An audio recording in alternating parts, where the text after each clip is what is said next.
Cedric Golden here, friends. The Texas Longhorns, let's just keep it 100. They should have put Georgia away in the first half, but they let them off the hook.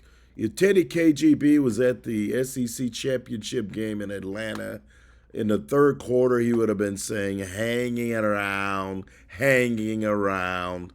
Georgia has alligator blood. And the Bulldogs hung in there, and when they had their chance, they took advantage. Texas loses 22-19 in overtime, despite 358 yards from quarterback Quinn Ewers, and the defense playing another pretty good game. It just didn't happen, and there's blame to go around, but the offense is not the same offense that we saw earlier in the season. 1 week after scoring 17 against the Texas A&M Aggies, who were inept on offense, they can only muster one touchdown and 19 points.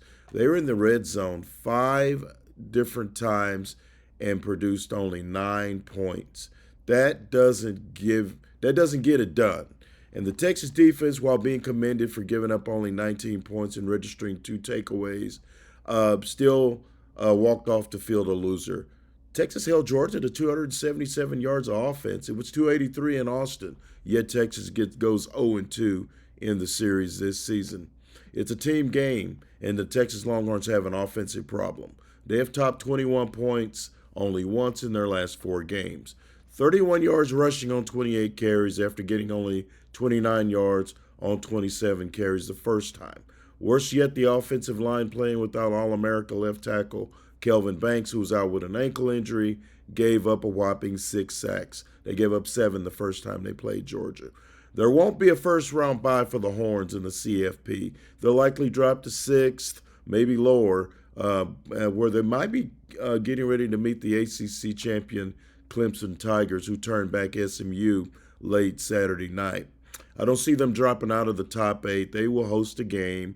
I don't see them traveling in the first round because they were number 2 in the country, and they just lost in overtime to the new number 2, which will be Georgia, in the Bulldogs' own backyard. Kicker Bert Auburn missed 2 of 5 kicks. Had he made a couple of more kicks, maybe the Texas Longhorns are able to hold them off. We're waiting for the Horns to have their first real complete game in all 3 phases since beating Florida 49-17 4 games ago. Coach Steve Sarkisian said he's still confident they can win a national championship, but he has to be shaking his head at the lack of red zone effectiveness this late in the season. Once again, the Horns lose 22-19 to the Georgia Bulldogs in their first SEC championship game, and probably not their last. Check out our stuff on hook'em.com. Our writers Daniel Davis, Thomas Jones, David Eckert, and Caleb Yum have Longhorn coverage on lock. The real fun is about to start. The Horns will be off next week, but they'll be hosting a playoff game in a couple of weeks. We will be all over that coverage, but from now, from the ATL, that will do it. Enjoy your week. The Texas Longhorns didn't get it done, but there's more football remaining to be played. Later, guys.